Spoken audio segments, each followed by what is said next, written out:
Please remember to take your receipt. Thank you for shopping at BJ. Welcome to BJ. Please scan your membership card. สมมติตัวมาเช็คไว้จะออกบางอย่าง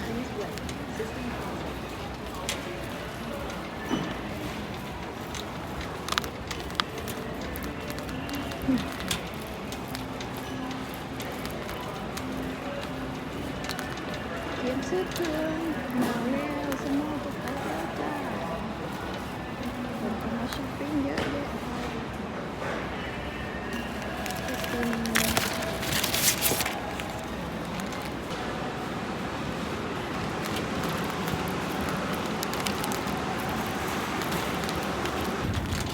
เย็น